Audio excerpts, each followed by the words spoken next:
warahmatullahi wabarakatuh. Nama saya Saskia Putri Maharani, BP 1911312052 dari Fakultas Keperawatan Universitas Andalas. Dan hari ini akan menjelaskan materi keperawatan tentang komunikasi pada lansia. Nah, komunikasi pada lansia yang efektif membutuhkan pemahaman menyeluruh tentang perubahan terkait kesehatan normal yang terkait dengan penuaan. Penuaan adalah istilah yang digunakan untuk menggambarkan kemajuan melalui siklus hidup, dimulai saat lahir dan berakhir saat kematian. Interpretasi yang paling umum pada penuaan lansia mengacu pada proses penurunan fisiologis dan perubahan mental dan sosial lansia. Penuaan memiliki efek langsung dan tidak langsung pada komunikasi dan hubungan interpersonal klien lansia. Perawat yang bekerja dengan klien lansia harus memiliki pemahaman yang menyeluruh tentang proses penuaan dan memiliki rasa hormat yang positif atas penuaan klien.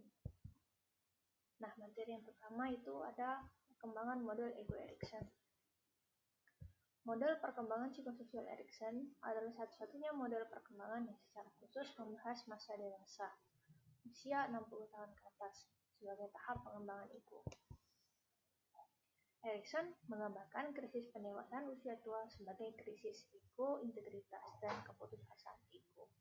Nah, yang dimaksud ego integritas di sini berkaitan dengan kapasitas lansia untuk melihat kembali atau mereview kembali kehidupan yang telah mereka jalani dengan kepuasan dan tanpa penyesalan.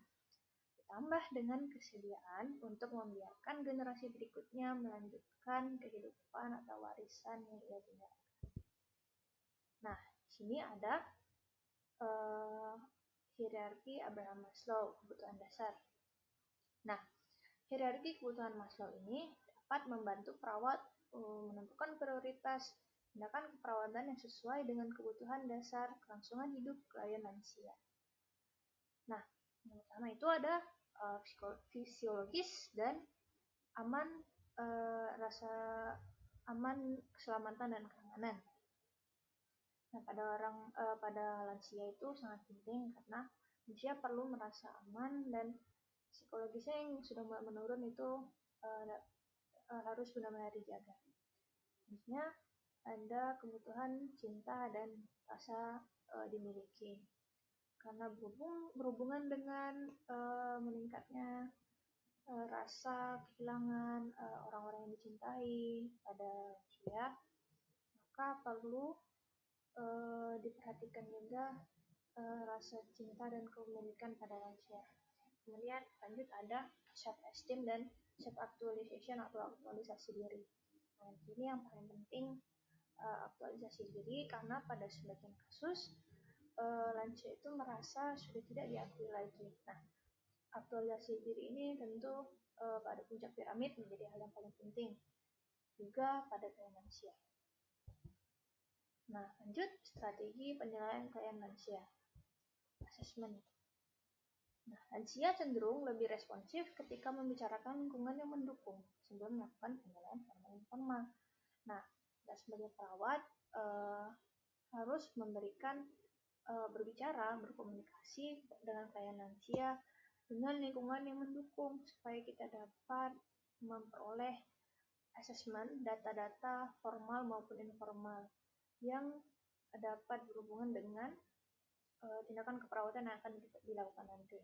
Nah, pada asesmen formal ini dapat kita ambil dari data-data objektif yang bisa kita kumpulkan seperti tekanan darah, suhu, tinggi badan, berat badan, dan lain-lain. Juga data-data yang bisa kita tanyakan langsung dengan keluarga klien, seperti aktivitas yang dilakukan sehari-hari atau kebiasaan-kebiasaan yang berhubungan dengan kesehatan. Nah, dan data-data informal. Nah, yang mana data-data informal ini hanya bisa kita dapatkan dari klien itu sendiri. Contohnya, nah, rasa kesepian, pelecehan dan penelantaran, rasa menjadi beban bagi pengasuhnya, ketakutan dan kematian atau kelemahan, kehilangan ingatan, inkontinensia, penyalahgunaan alkohol, dan disfungsi seksual. Nah, lanjut, asesmen perubahan sensori pada lansia. Ini ada pendengaran dan penglihatan. Nah, yang pertama itu pendengaran pada klien lansia. Pendengaran kemampuan sensori pendengaran itu mulai berkurang setelah usia 50 tahun karena hilangnya sel-sel yang ada pada telinga. Nah, masalah pendengaran ini dapat mengurangi kemampuan lansia untuk berinteraksi dan berkomunikasi dengan orang lain. Nah, dari itu, strategi adaptif yang dapat dilakukan perawat untuk klien dengan perubahan sensori ini, yang pertama itu menyebut nama orang itu ketika mulai berbicara. Sebut orang tersebut dengan namanya sebelum mulai berbicara. Nah, hal ini berguna untuk memusatkan perhatian klien kepada perawat yang mengajak dia bicara. Kemudian berbicara dengan nada suara yang normal atau sedikit lebih keras dari biasanya, namun tidak perlu berteriak dan meninggikan nada suara. Nah, di sini orang dewasa atau lansia tidak dapat memahami kata-kata tertentu. Daripada mengulangi kata-kata tersebut, baik kita berbicara dengan suara yang normal atau sedikit lebih keras, tapi tidak berteriak dan tidak meninggikan suara. Kemudian berbicara dengan pelan dan jelas. Nah, di sini pelan itu bukan pelan volumenya ya. Nah, pelan dan jelas itu adalah artikulasi kata-kata jelas yang kita bicara, yang kita artikulasi. Selanjutnya ada asesmen atau penilaian perubahan sensori pada lansia. Nah, yang pertama itu pada pendengaran. Nah, pendengaran itu pada lansia mulai terganggu pada usia 50 tahun ke atas karena berhubungan dengan hilangnya sel-sel yang ada pada tubuh, terutama di telinga. Nah, masalah pendengaran ini tentu dapat mengurangi kemampuan lansia untuk berinteraksi dan berkomunikasi dengan orang lain. Maka dari itu, strategi adaptif yang dapat perawat terapkan untuk perubahan sensori perubahan sensori pada lansia itu yang pertama, sebut nama klien sebelum mulai berbicara.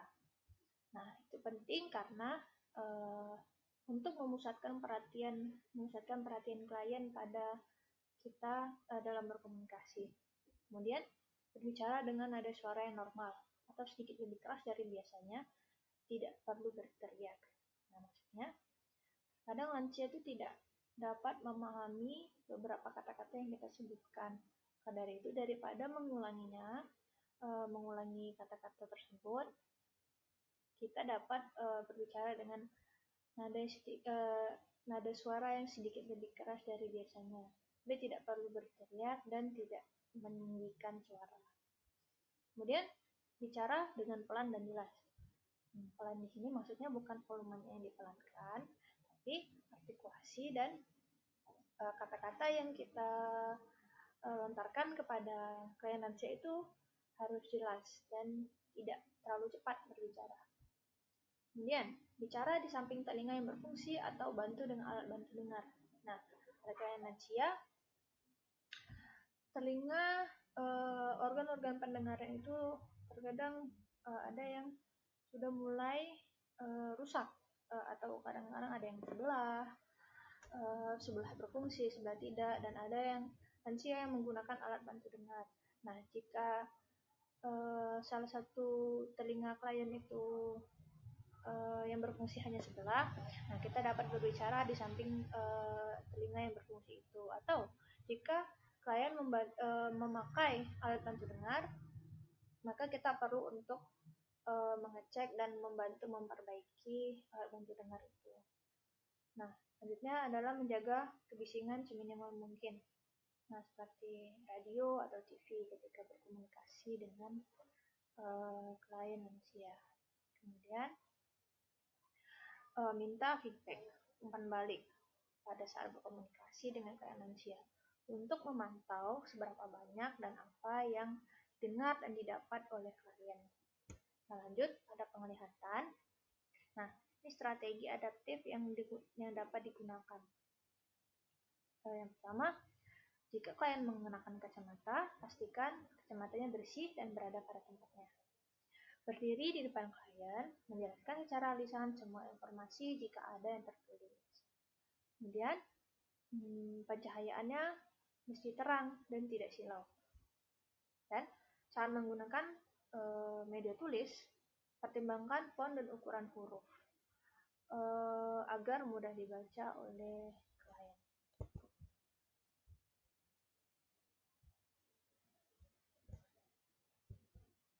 Lanjut, penilaian perubahan kognitif pada lansia.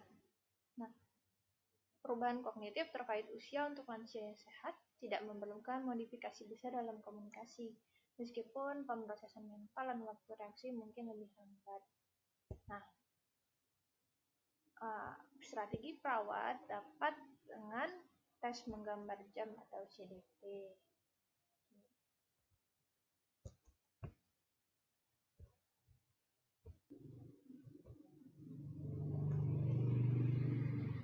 Lanjut, penilaian status fungsional.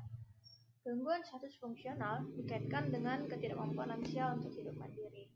Nah, itu termasuk pemeliharaan kesehatan fisik, kinerja peran, kemampuan kognitif atau intelektual, aktivitas sosial, dan tingkat fungsi emosional. Lanjut, penilaian nyeri. Lansia yang secara kognitif utuh dapat kesulitan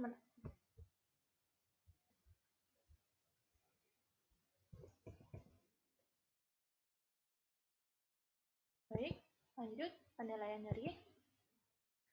Lansia yang secara kognitif utuh dapat kesulitan menafsirkan tingkat rasa sakit mereka dengan skala nyeri wajah yang umum kita gunakan.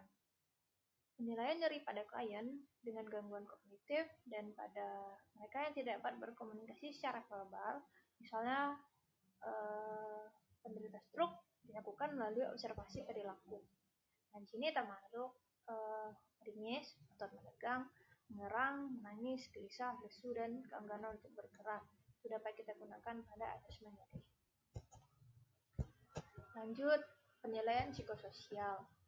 Winsor dan Einstein 2008 mengutip beberapa penelitian yang menunjukkan bahwa lansia mengalami kesejahteraan psikososial yang lebih tinggi dibandingkan dengan orang yang lebih muda. Lansia cenderung mencari aktivitas yang bermakna secara emosional dan kurang peduli dengan pencapaian di masa depan. Lanjut, dukungan komunikasi psikososial. Lansia sering menghargai percakapan yang singkat dan sering. Seperti orang lain, termasuk anak muda, kebutuhan untuk diakui adalah yang terpenting untuk harga diri lansia. Perawat harus menanggapi cerita lansia dan memasuki percakapan mereka secara sepenuhnya dan tidak boleh menganggap cerita dari lansia itu membosankan karena akan melukai harga diri klien lansia. Nah, ini tinjauan hidup salah satu strategi yang dapat kita gunakan. Tinjauan hidup itu adalah intervensi juga yang dapat kita gunakan pada lansia. Di sini tinjauan hidup itu adalah berbagi ingatan dari masa muda atau awal masa dewasa dengan pendengar yang penuh kasih. Nah, ini perawat harus dapat menjadi pendengar yang baik dari segala cerita hidup yang diceritakan klien kepada perawat itu. Untuk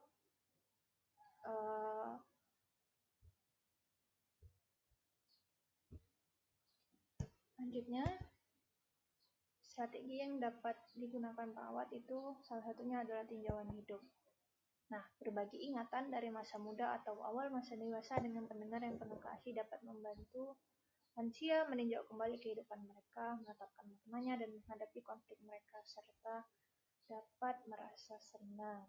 Nah, sini perawat harus dapat menjadi pendengar yang penuh kasih tersebut. Kemudian ada kelompok reminansi. Minardi dan Hayes 2003 membedakan antara tinjauan kehidupan yang mengeksplorasi peristiwa kehidupan secara mendalam.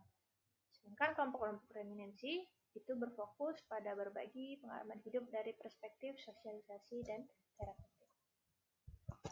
Selanjutnya, dukungan sosial dan spiritual. Bishop 2008 mencatat, hubungan sosial dan spiritual bergantung pada kesejahteraan psikologis yang positif di akhir masa dewasa. Bagi klien yang telah kehilangan seseorang yang merupakan support systemnya, hubungan dengan Tuhan atau iman yang personal dapat menjadi sumber dukungan yang sangat penting. Manusia mengekspresikan spiritualitas mereka melalui doa, membaca kitab atau Al-Quran, dan terlibat dalam praktik keagamaan atau spiritual. Selanjutnya ada dukungan lingkungan. Nah, dukungan lingkungan ini adalah mempertahankan kemandirian klien selama mungkin dengan kualitas hidup yang baik. Harus menjadi tujuan lansia. Perawat harus peka terhadap ketakutan yang tidak terekspresikan dari lansia tentang kemandirian mereka. Dukungan formal dalam masyarakat, pembantu kesehatan di rumah, dan dukungan keluarga dapat menjadi faktor yang penting dalam memungkinkan lansia yang lemah untuk tetap mandiri.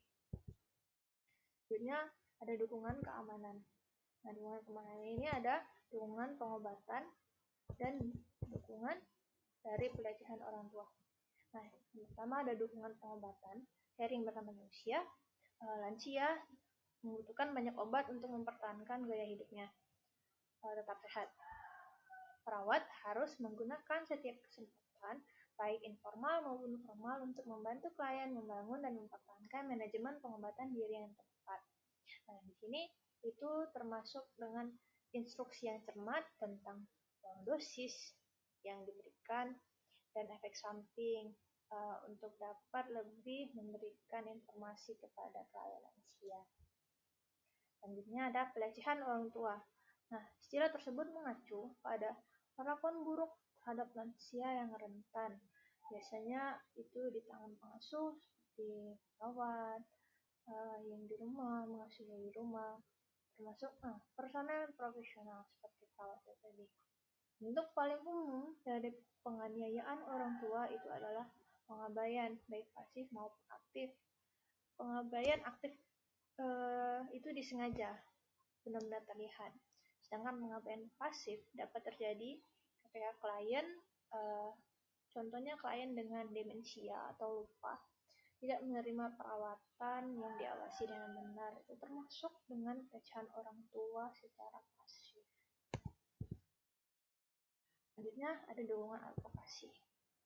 Nah, dukungan advokasi itu dapat kita berikan, kita sebagai perawat dapat memberikan dukungan advokasi dengan seputar masalah rujukan dan perawatan di rumah, hak klien untuk menolak pengobatan atau perawatan, persetujuan berdasarkan informasi, keputusan akhir hidup tentang masalah perawatan dan dukungan hidup, hubungan antara klien dewasa, lansia, dan kesehatan lainnya.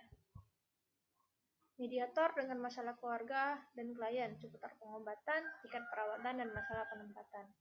Kemudian penggantian pihak ketiga, kasus dugaan pelecehan lansia, dan menyeimbangkan kebutuhan lansia akan kebebasan dengan perlindungan yang diperlukan. Kemudian ada promosi kesehatan untuk lansia. Nah, promosi kesehatan untuk lansia ini salah satunya dapat kita terapkan dengan menyiapkan contoh dari makanan tradisional yang sehat. Kemudian menetapkan jadwal untuk pencegahan dan pemeriksaan khusus lansia, menggabungkan berbagai layanan pencegahan ke dalam satu kunjungan klinik, memberikan imunisasi flu, pneumonia gratis pada waktu yang tepat dalam aturan tradisional dan non-tradisional. Dan ada pendidikan kesehatan untuk lansia. Nah, pendidikan kesehatan ini sangat penting pada lansia untuk dapat menguasai kegiatan di hari tua dan menjaga kesehatannya. Dan lansia yang sehat mirip dengan orang dewasa lainnya, kecuali bahwa mereka mungkin membutuhkan lebih banyak waktu untuk memikirkan tentang bagaimana mereka mengatasi keadaannya. Nah, saran-saran untuk mengurangi hambatan usia terkait pembelajaran pada lansia itu dapat berupa menjelaskan mengapa informasi kesehatan itu penting kepada klien, menggunakan kata-kata yang familiar dan contoh dalam menyediakan informasi, menggambarkan pada pengalaman dan minat klien dalam merencanakan pembelajaran, Membuat sesi pembelajaran yang pendek untuk menghindari kelelahan klien dan cukup untuk meneruskan dukungan pembelajaran. Dan bicara dengan perlahan, alami, dan jelas. Kemudian, dukungan adaptasi untuk kehidupan sehari-hari klien lansia. Nah, salah satu gangguan kognitif yang sering terjadi pada lansia adalah Alzheimer dan demensia. Nah, pada Alzheimer dan demensia, perawat dapat membantu klien dengan mengembangkan strategi pengingat untuk kehidupan sehari-hari klien, seperti membuat catatan untuk diri klien sendiri dengan menggunakan tabel berwarna, menetapkan alarm, atau menulis di kalender.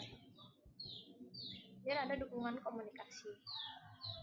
Perawat dapat membantu klien dengan menyebutkan dan mengoreksi kalimat yang hilang. Kemudian bertanya pada klien apakah ini yang ia maksud. Nah, ini dapat menjadi salah satu strategi untuk mendukung komunikasi klien lansia yang sudah mulai menurun fungsinya. Strategi lain yaitu hampir menyelesaikan kalimat dan meminta klien menyebutkan kata terakhirnya. Seperti kemudian juga dapat meminta klien untuk menunjuk suatu objek dan mendeskripsikannya jika Anda tidak dapat memahami apa yang ditunjuk klien. Kemudian gunakan pertanyaan yang bisa dijawab dengan ya atau tidak untuk klien dengan keterampilan verbal kurang.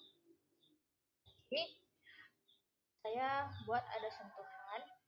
Nah, sentuhan itu adalah salah satu bentuk komunikasi yang digunakan untuk memperkuat instruksi verbal sederhana pada lansia dengan gangguan kognitif dan sebagai bentuk komunikasi utama. Sentuhan juga dapat menjadi komunikasi yang utama. Nah, secara umum, klien lansia dengan penyakit demensia atau Alzheimer menghargai sentuhan. Tapi pada sebagian klien lansia, sentuhan dapat menakutkan jika klien menganggap perawat sebagai ancaman. Maka perawat perlu mengetahui dari ekspresi wajah klien apakah klien tersebut terbuka dengan sentuhan atau tidak. Nah, salah satu contoh yang dapat dilakukan perawat dalam mempraktikkan sentuhan ini seperti mengoleskan lotion pada kulit pasien yang kering, menggosok punggung, menghangatkan tangan klien, atau sesuatu yang sederhana seperti memegang tangan klien. Hal ini bisa menjadi sangat berarti pada klien demensia atau gangguan kognitif lainnya. Kemudian ada terapi validasi, yaitu proses komunikasi yang digunakan pada tahap demensia selanjutnya. Nah, contohnya itu, alih-alih menanggapi klien demensia dengan fakta bahwa ingatan itu mulai memudar, perawat dapat berfokus pada hal-hal yang ada bagi klien, seperti ceritakan tentang anaknya, ceritakan tentang Maria, atau bagaimana rasanya tinggal di kota M, Pak, Bu. Meredakan reaksi bencana. Klien lansia yang kehilangan memori kurang memiliki kemampuan kognitif untuk mengatasi emosi. Tantrum pada lansia ini disebut reaksi katastrofik, yang mana mewakili serangkaian emosi yang tidak teratur. Nah, alih-alih berfokus pada perilaku klien, cobalah untuk mengidentifikasi dan menghilangkan penyebabnya. Contohnya, Anda dapat berkata, kami akan melakukannya nanti. Sekarang ayo kita pergi keluar dahulu sambil menuntun dengan lembut. Untuk mengurangi reaksi yang berlebihan atau reaksi katastrofik yang terjadi pada klien lansia. Selanjutnya itu ada yang disebut sundowning. Itu istilah yang digunakan untuk menggambarkan perilaku gelisah periodik yang terjadi pada sore atau malam hari pada klien demensia. Tanyakan seperti anak kecil, kegelisahan dan amarah menjadi ciri dari sindrom ini. Dosis kecil obat dapat digunakan untuk meredakan gejala. Perawatan diperlukan untuk menghindari pemberian obat penenang yang terus-terusan dan berlebihan pada klien. Nah, yang terakhir itu merawat klien lansia dengan demensia lanjut. Seiring perkembangan demensia, klien akan kehilangan kendali atas sebagian besar fungsi tubuh mereka dan akan mengalami satu atau lebih gejala psikologis. Mereka akan membutuhkan perawatan total, dalam sebagian kasus mencakup strategi perawatan formal dan informal. Tujuan pengobatan untuk klien dengan demensia lanjut harus menekankan martabat, kualitas hidup, dan strategi kenyamanan yang mendukung. Nah, Itu saja yang dapat saya sampaikan pada komunikasi dengan manusia. Bila ada yang salah kata, saya mohon maaf. Pada Allah saya mohon ampun. Wassalamualaikum warahmatullahi wabarakatuh.